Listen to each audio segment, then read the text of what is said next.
She came to court with nothing to hide, a loyal lady, dignified with pride. But whispers spread of a swollen waist, and the Queen's own hand sealed her disgrace in haste. They called her fallen, they called her shamed. For a tumour's work a woman was blamed. She wrote, she wept, she held her ground. Lady Flora Hastings. If you've heard of her at all, it's probably a footnote.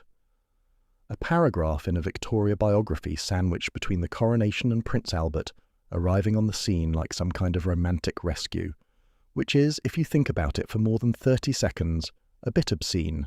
Because what happened to Flora Hastings is not a footnote, it's a window, and what you see through it is not the warm, beloved grandmother queen of later legend, but something considerably more uncomfortable, a teenage monarch with real power, bad advisors, and the emotional regulation of someone who'd been raised in a controlled environment her whole life and suddenly let loose with a crown.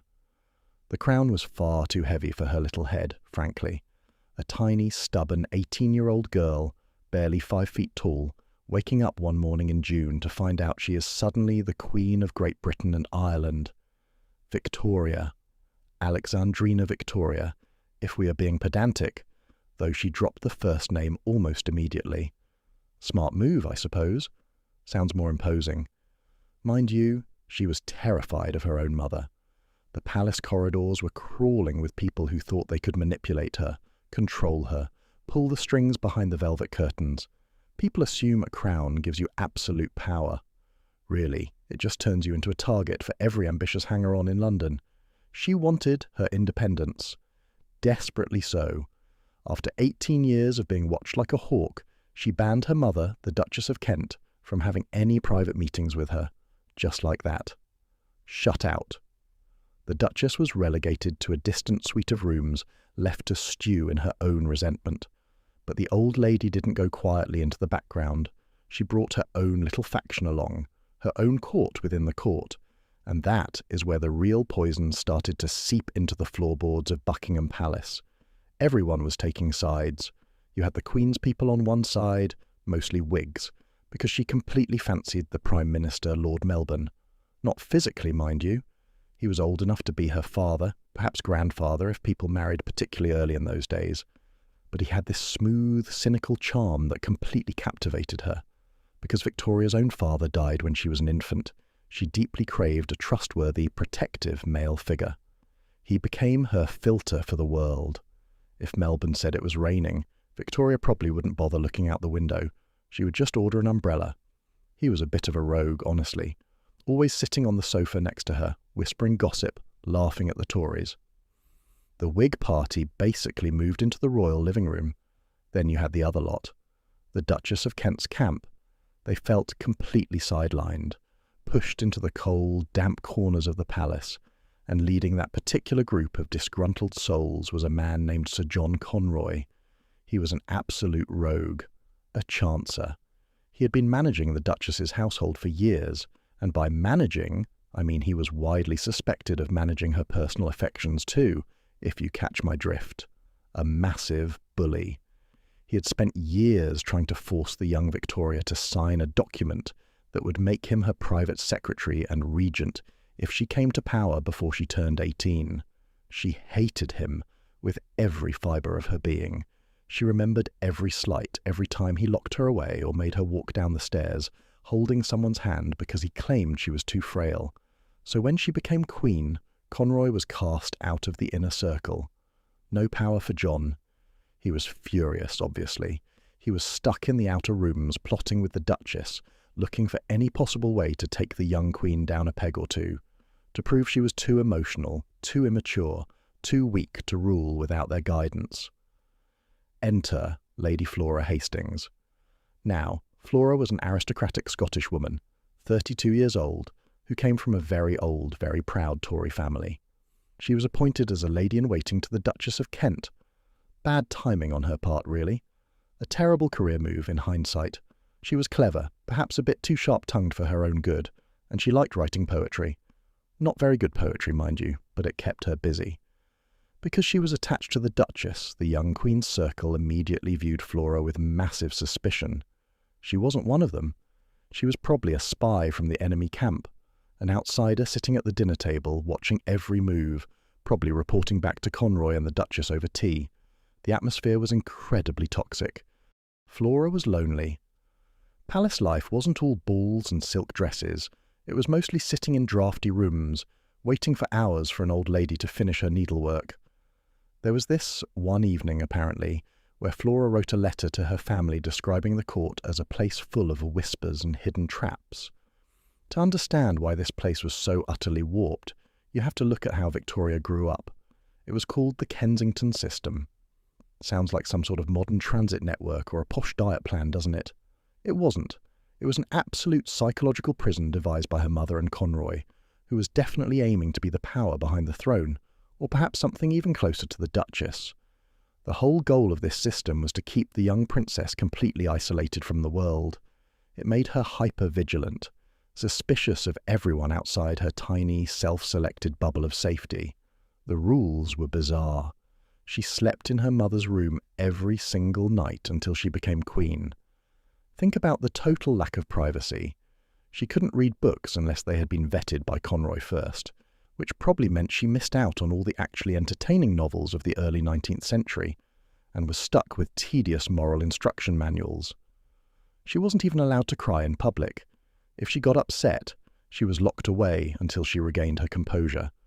The Duchess and Conroy wanted her completely dependent on them, so that when the old king finally popped his clogs, they could step in and run the entire British Empire, while she sat in the corner doing embroidery.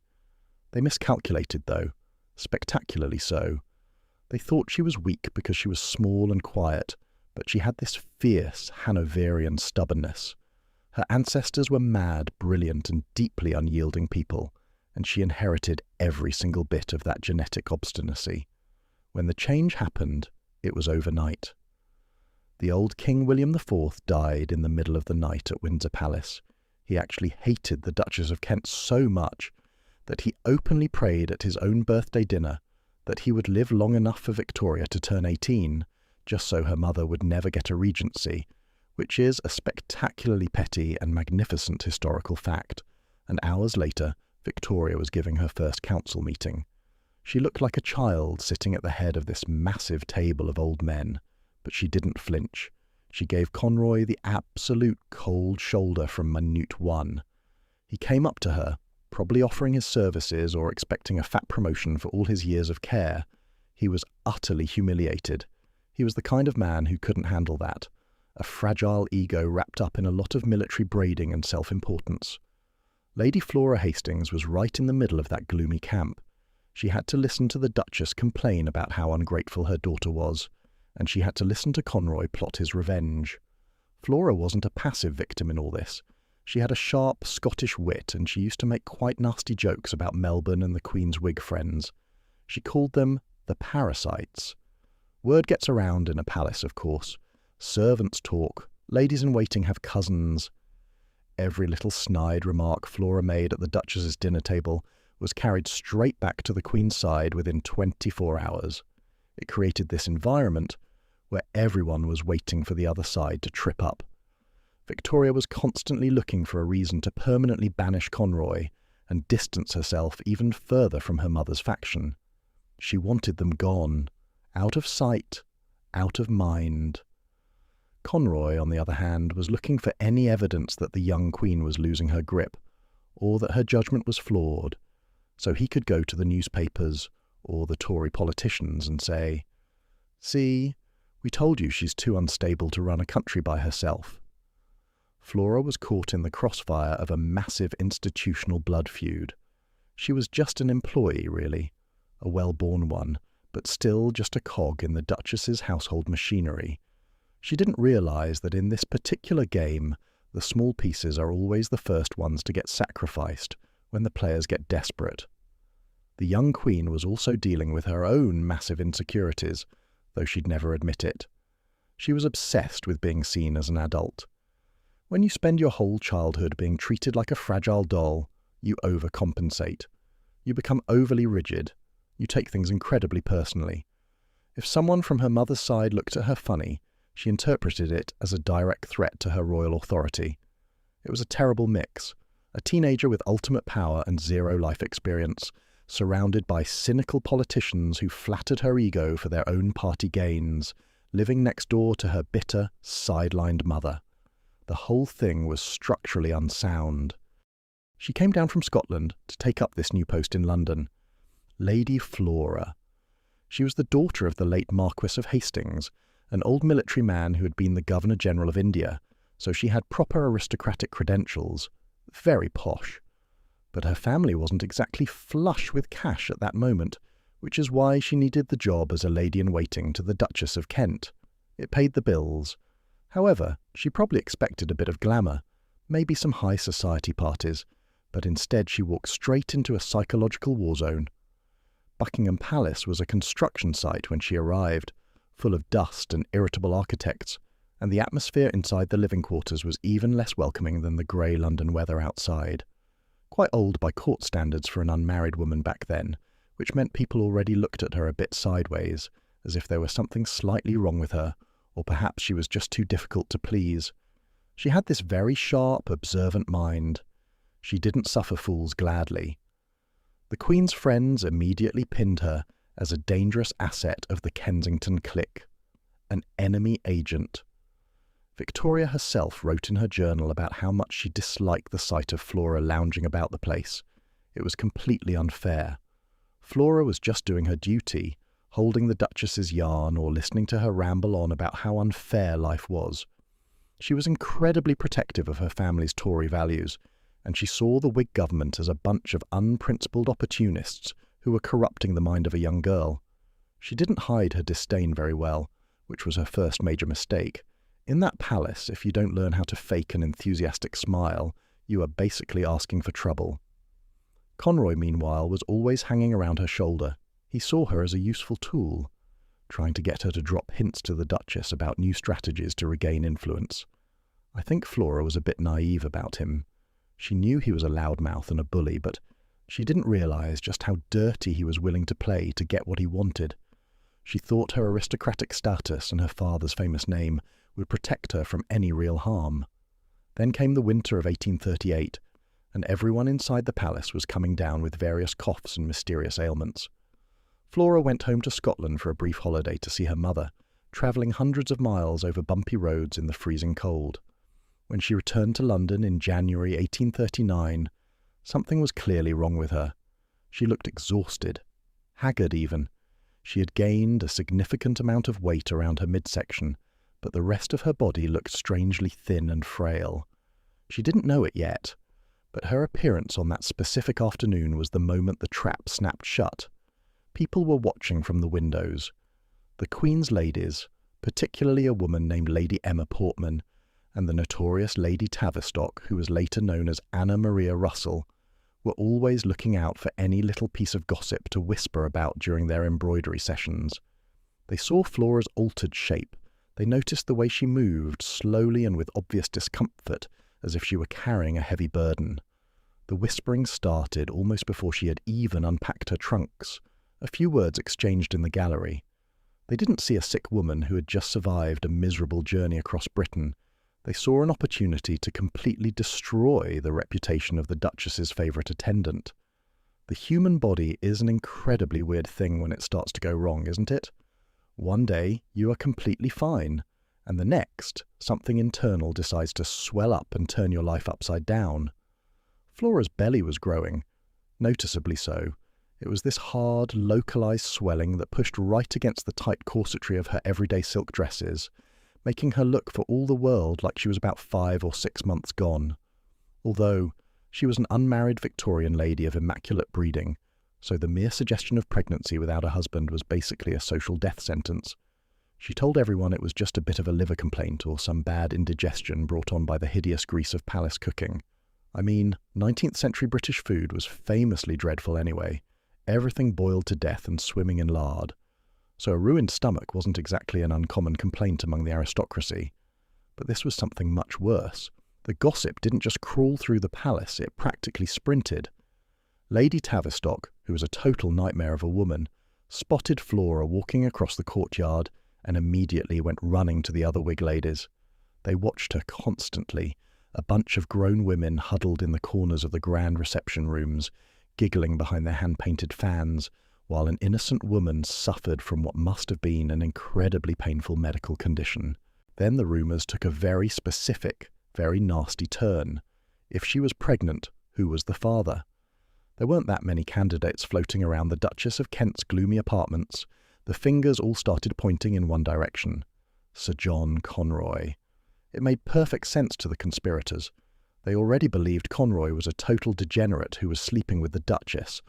So why not the lady-in-waiting too? The Whig faction absolutely loved this theory because it killed two birds with one stone. It would prove that the Duchess's household was a complete den of iniquity, a total brothel disguised as a royal suite, which would justify Victoria cutting her mother off financially and socially forever. They had no actual proof, obviously, just a swollen stomach and a lot of wishful thinking. The young queen herself wasn't exactly keeping above the fray. She was reading the gossip in her private rooms and writing down her thoughts in that tiny, leather-bound diary of hers. She actually wrote that she had no doubt Flora was pregnant by Conroy. Think about that for a second. The literal head of the Church of England, accepting a filthy rumour about one of her own court officials without a single shred of medical evidence. It shows how deep the brainwashing from Lord Melbourne had gone. He was always whispering in her ear, feeding her paranoia, telling her that the Kensington group was capable of anything. Victoria wanted it to be true. That's the real tragedy of it. She wanted her mother's camp to be humiliated so badly that she blinded herself to the basic humanity of the woman sitting across from her at dinner. Flora was in total agony meanwhile. The swelling was pressing against her lungs, making it difficult for her to breathe or sleep, but she still forced herself to dress up every day and perform her duties because she couldn't afford to show any weakness. If she stayed in bed, it would look like an admission of guilt. She must have felt completely abandoned. Her family was far away in Scotland, and the Duchess of Kent was too self-absorbed with her own political grievances to notice that her favourite lady was literally falling apart right in front of her eyes. The whispers eventually reached the ears of Lady Portman, who was another one of Victoria's close Whig confidants. Portman wasn't just a gossip, she was a woman who liked to take action. She decided that the honour of the Virgin Queen's court was at stake, and that they couldn't have a blooming unmarried pregnant woman floating around the throne during the upcoming social season. They needed to force the issue. They needed to get a doctor involved, but not to heal Flora. They wanted a medical professional to confirm their suspicions so they could drop the axe on her neck. It was a collective effort of the Whig nobility who wanted to lock down their monopoly on the young queen's mind. Lady Tavistock, and her brother was Charles Stanhope, the 4th Earl of Harrington. They had their tentacles all through the government. They saw Flora's condition as an absolute gift from the political gods, because if they could prove the Hastings family was tied up in a dirty, illegitimate moral scandal with Conroy, the entire Tory opposition would take a massive hit in the polls.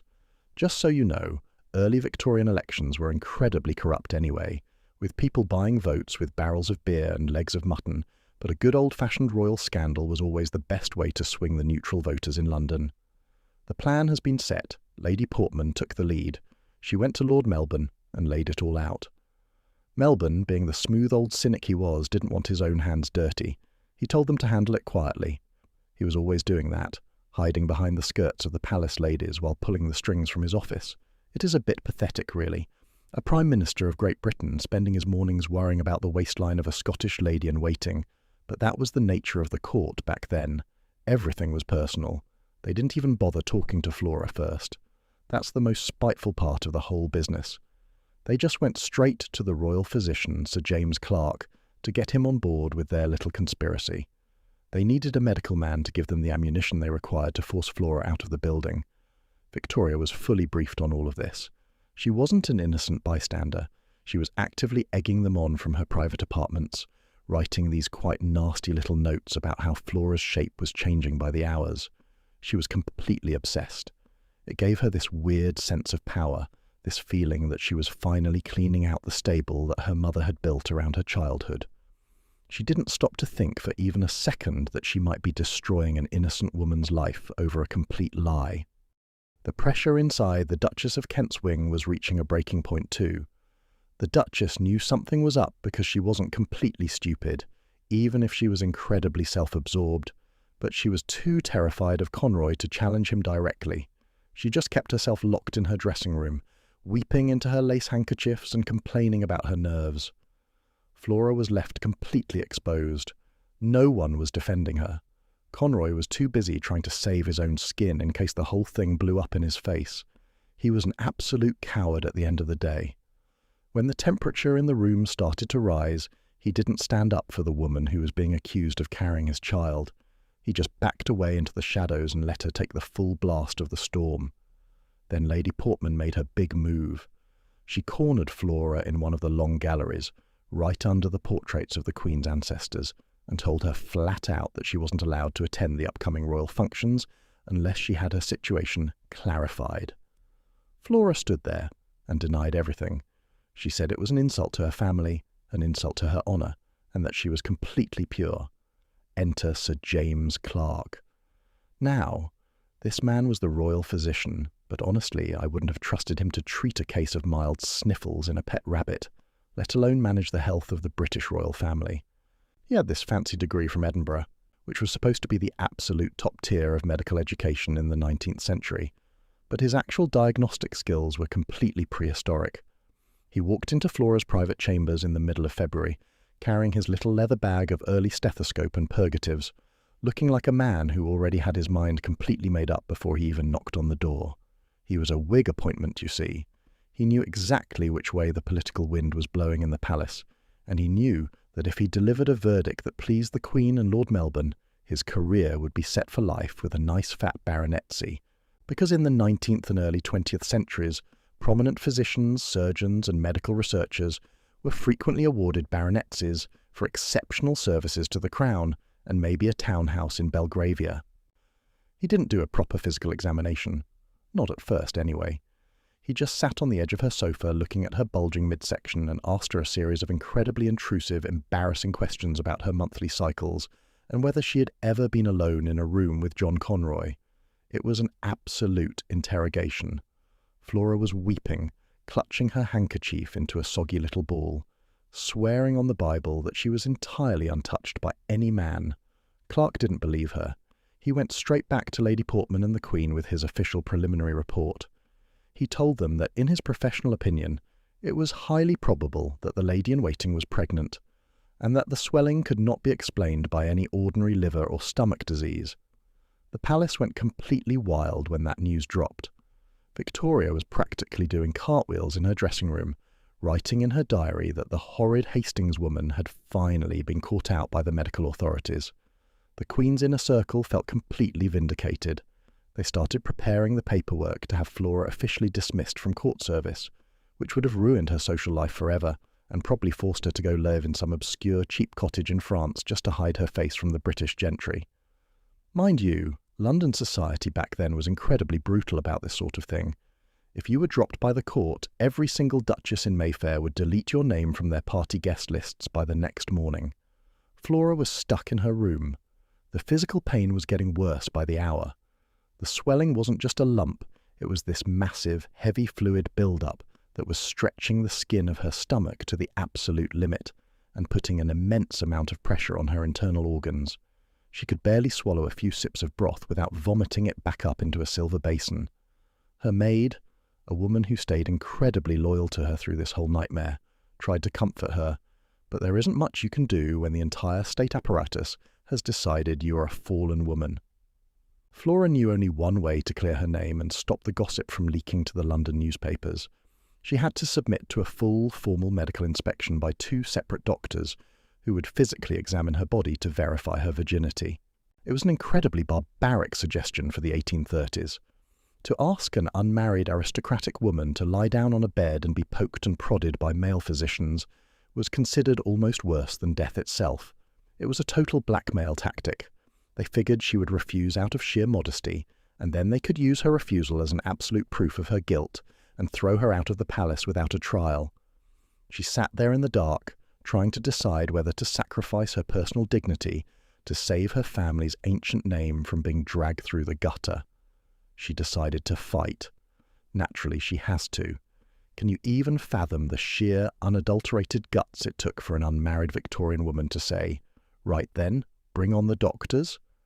She knew that if she packed her bags and slunk away to Scotland, the Whispers would follow her down every cobblestone street for the rest of her days. Her family name would be completely muddy. Her mother, old Lady Hastings, Flora Muir Campbell, 6th Countess of Loudoun, was sitting up in their ancestral home, completely oblivious to the whole thing at first. Flora wrote her a frantic, tear-stained letter explaining that the Queen's friends were trying to brand her a harlot. She had to choose between total public obliteration and the absolute terrifying nightmare of a physical inspection. The palace administrators were quite shocked when she agreed to it. They expected her to crack under the pressure, drop her head, and take the next coach out of town. But Lord Melbourne looked a bit green when he heard the news, because he realised that if the doctors didn't find a baby in there, the whole Whig party was going to look like the most monstrous bunch of bullies in British political history. Flora laid down the law regarding the conditions of this inspection. She wasn't going to let Clark do it alone. She didn't trust him as far as she could throw him. Quite right, too. She demanded an independent medical opinion, someone with actual credibility who wasn't on the Queen's payroll. They brought in Sir Charles Clark, no relation to James, thankfully, and spelled with an E at the end to keep things confusing, who was a highly respected accoucheur, which is just a posh 19th century word for an obstetrician. He was known for being an honest man, a bit old-fashioned perhaps, but someone who actually cared about medical ethics rather than court gossip. The date was set for the 17th of February. Flora spent the hours leading up to the appointment praying with her maid and drinking small sips of warm water to keep her stomach from seizing up completely. The swelling had grown so large by this point that she could barely lie flat on her back without feeling like she was suffocating under a massive boulder.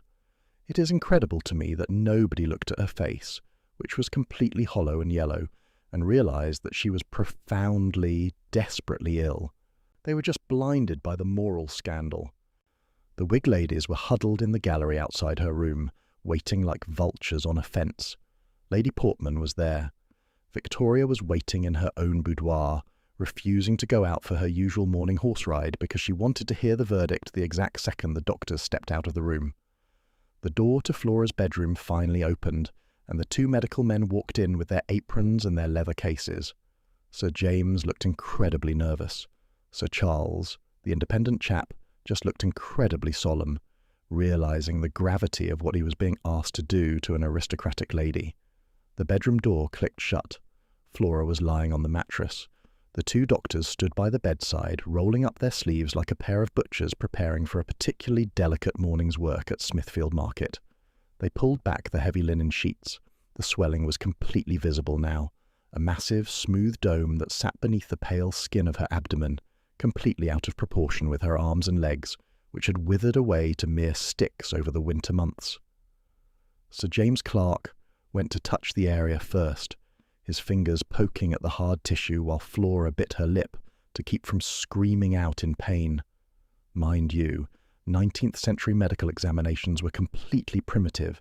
There were no ultrasound machines or blood tests to rely on, just a doctor's bare hands, a wooden stethoscope tube, and whatever guesswork they could cobble together based on ancient textbooks. Sir Charles Clark took his turn, pressing his palms against the sides of the lump, and maybe he leaned down to listen for a fetal heartbeat through his ear against her stomach. Nothing. Not a sound. No kicking, no shifting, no rhythmic thumping of a second life inside that broken body. The independent doctor stood up. He went down to examine her lower anatomy to check the physical hymen, which was the ultimate Victorian test for female purity, and within about 2 minutes, the whole grand illusion collapsed into dust. She was entirely intact. A virgin. There was absolutely no baby in there, and there never had been.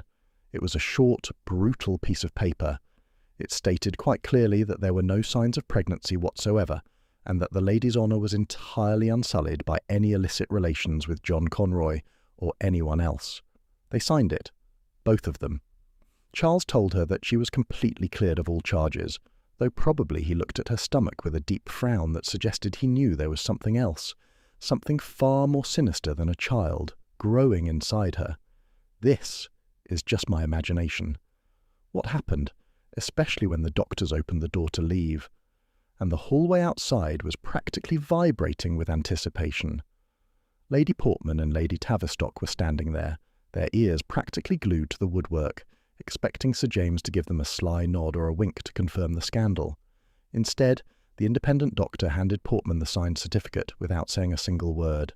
She read the lines, her mouth dropping open like a landed codfish, her face turning bright red as she realised what a massive, spectacular mess they had just created for themselves. The whole Whig inner circle had just committed the ultimate political sin. They had tortured an innocent, high-born woman on the word of a few bitter gossips. Victoria was sitting in her small sitting room, probably sipping on some expensive tea or playing with one of her dogs. She was absolutely obsessed with her spaniel Dash, who had died a bit before this, or maybe it was around this time. She had him buried with a little gravestone. Quite sweet, really, but it shows where her head was. When Lady Portman came bursting through the door looking like she'd just seen a ghost, they had the paper, the black and white proof that Flora was completely pure. Victoria's heart must have dropped right into her silk slippers. She wasn't just wrong, she was publicly, catastrophically wrong, and she knew the Tory press would tear her to shreds if this got out. She had to do something to fix it, or at least make it look like she cared.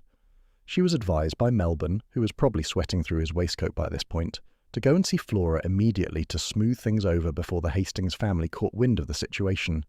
So, the young queen walked down those long, draughty corridors to Flora's bedroom. It must have been the longest walk of her short life. She was 20 years old and completely unaccustomed to saying sorry to anyone, let alone an employee she had openly called a harlot in her private journals. She opened the door.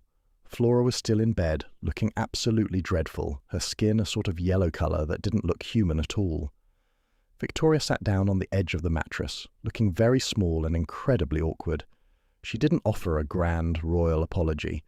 She just sort of mumbled some excuses about how she was deeply sorry for the distress and that she had been misled by others. It was a classic non-apology apology, really. The kind politicians use today when they get caught with their fingers in the till. Mistakes were made, that sort of rubbish. Flora just lay there and listened. She didn't throw things at the Queen, which she would have been entirely justified in doing, if you ask me. She just accepted the royal words with a cold, formal nod. She knew Victoria didn't mean it from the bottom of her heart. She knew the teenager was just trying to protect her own skin and save her government from a massive public relations disaster. Flora did manage to squeeze out a request that Sir James Clark should be dismissed for his utter incompetence, but Victoria flatly refused. She couldn't sack Clark, because that would look like an admission that the palace medical staff was completely useless, which it was, but appearances had to be kept up at all costs. The rest of the court was in total panic mode meanwhile. Lady Portman and Lady Tavistock were trying to figure out who to blame for the leak, because the story was already beginning to seep through the palace walls like damp through old plaster. The servants were talking to the London cab drivers, the cab drivers were talking to the tavern keepers, and the tavern keepers were talking to the printers down on street, and the Hastings family was about to show up with a whole box of matches. The news reached Scotland like a lightning bolt. Lord Hastings, Flora's brother, his actual name was George Augustus Francis Rawdon Hastings, a massive name for a man who was basically a hot-headed young aristocrat with a serious chip on his shoulder, heard about the forced medical inspection and completely lost his mind. He jumped on the next fast coach down to London. He wanted blood, or at least a massive public apology from the Prime Minister himself. He cornered Lord Melbourne in his office, slamming his fist down on the desk, demanding that 2 scandalmongers of the court be banished from court immediately. He told the young Marquess that the whole thing was an unfortunate domestic misunderstanding, a bit of female gossip that had nothing to do with the government, and that everyone should just calm down and have a nice glass of sherry. George didn't calm down. He went straight to the newspapers. He had copies of the medical certificate, he had Flora's private diaries, and he had a complete timeline of how the Whig ladies had systematically bullied his sister while she was suffering from a terrifying physical illness. He walked into the offices of the Morning Post, which was the main Tory newspaper in London back then, and dumped the whole file on the editor's desk. The Tories couldn't believe their luck. They had been looking for a way to break Melbourne's grip on the teenage queen for months, and here was a ready-made scandal involving royal doctors, virginity tests, and a helpless aristocratic girl being tortured by the Prime Minister's closest allies. The first articles started appearing within 48 hours or less than that. They didn't mince their words either. They called the Queen's Court a system of organised defamation and a nest of Whig vipers who were using the innocent Flora to settle political scores. The public reaction was completely instantaneous. People in London absolutely loved a bit of royal gossip, and when they found out that the young Queen had been involved in something so thoroughly nasty, the mood turned sour incredibly fast. Flora's mother, the old Dowager Marchioness, got involved too. She wrote a direct letter to Queen Victoria, bypassing all the official secretaries and palace filters, which was a massive breach of etiquette in itself. The Marchioness taking this step meant that she had decided, I will make the Queen face the truth, whether she wants to or not. She told the Queen flat out that her daughter had been treated worse than a common criminal, and that the name of Hastings would not be dragged through the dirt by a group of unprincipled court favourites. Victoria, when she read that letter, must completely overwhelmed by the realisation that this wasn't just a private game anymore. It was out in the open. George wasn't finished, though. He started publishing the private correspondence between his family and the palace officials in pamphlet form, selling them by the thousands outside the Houses of Parliament. He wanted to make sure that nobody could pretend this was just a rumour. He wanted the names of Portman, Tavistock and Clark permanently linked to the idea of institutional cruelty.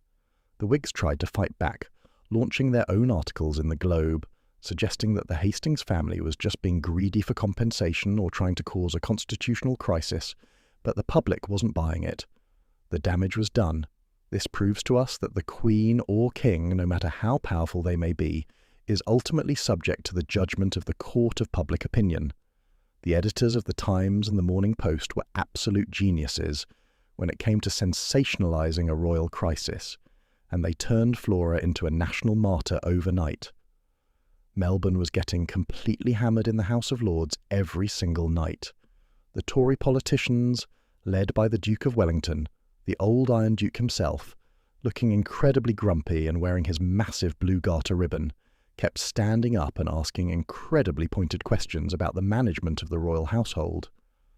Wellington apparently hated Melbourne's casual way of doing things anyway.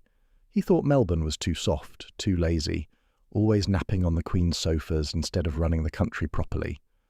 The Duke made a speech where he didn't name Flora directly, but he talked about the sacred honour of British womanhood being violated under the roof of the sovereign. The Whig Party attempted a counter-offensive, obviously.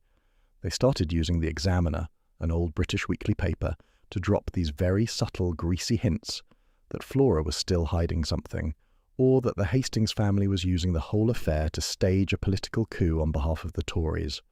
It was a completely desperate tactic. It totally backfired on them because it made them look even more like a bunch of relentless bullies who couldn't accept a doctor's certificate when it was shoved right into their faces.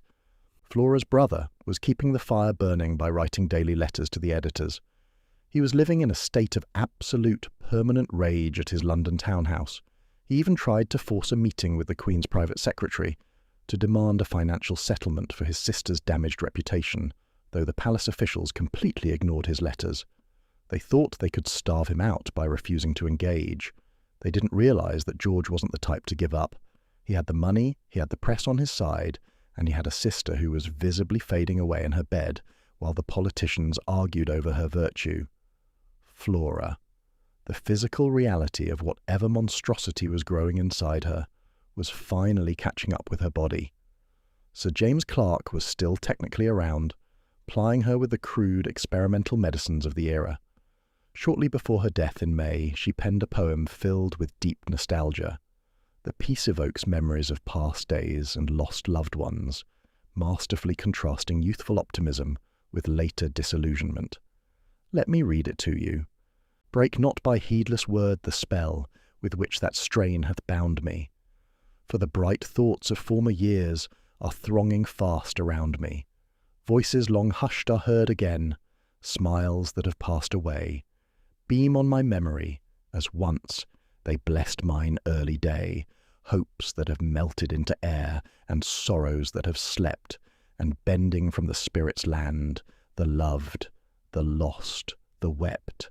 My very heart is young again, as in the days of yore. I feel that I could trust, alas, as I may trust no more. The Hastings family was gathered around her bedside. George was there, his fury completely replaced by this terrible, helpless grief as he watched his sister wither away into nothingness. They brought in some other independent doctors, proper specialists from Guy's Hospital, but they took one look at her and just shook their heads.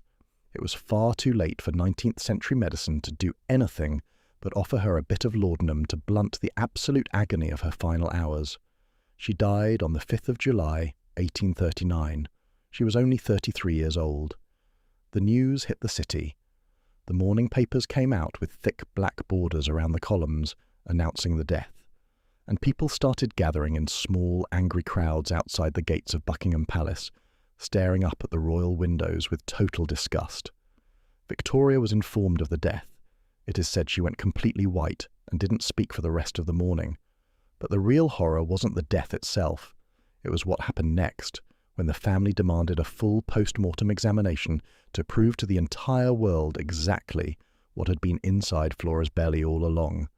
The Hastings family demanded it because they wanted the absolute, unassailable truth carved in stone, so that nobody, not even the Queen herself, could ever whisper that Flora had secretly miscarried or gotten rid of a child before she died. They brought in a team of top-tier medical men. They sliced through the abdominal wall, expecting perhaps to find some sort of massive infection, but instead they found an absolute monster of a tumour. It was her liver, or rather, it was a massive, malignant growth attached to her liver and her ovaries. The independent physicians immediately drew up the official post-mortem report. They listed the exact dimensions of the tumour, the state of her ruined liver, and they repeated, for the absolute final time, that her hymen was completely intact and she was entirely a virgin. The report was leaked to the newspapers. When the public read the specific medical descriptions the next morning, the collective fury of London reached an absolute boiling point. Melbourne was trying to keep a lid on the government, but his majority in Parliament was completely evaporating over the scandal. The family finally got Flora buried in the dark soil of Loudoun Kirk, far away from the madness, but back in London, the fire was still burning bright, and the scars on the young Queen's reputation were turning out to be completely permanent. That brings us to the very end of Lady Flora's tragic story within the palace walls, and I truly appreciate you spending your time listening to this. If you found yourself caught up in the twists of this historical drama, please leave a like, subscribe to the channel for more, and click right on through to watch my next video, which I think you'll enjoy as well.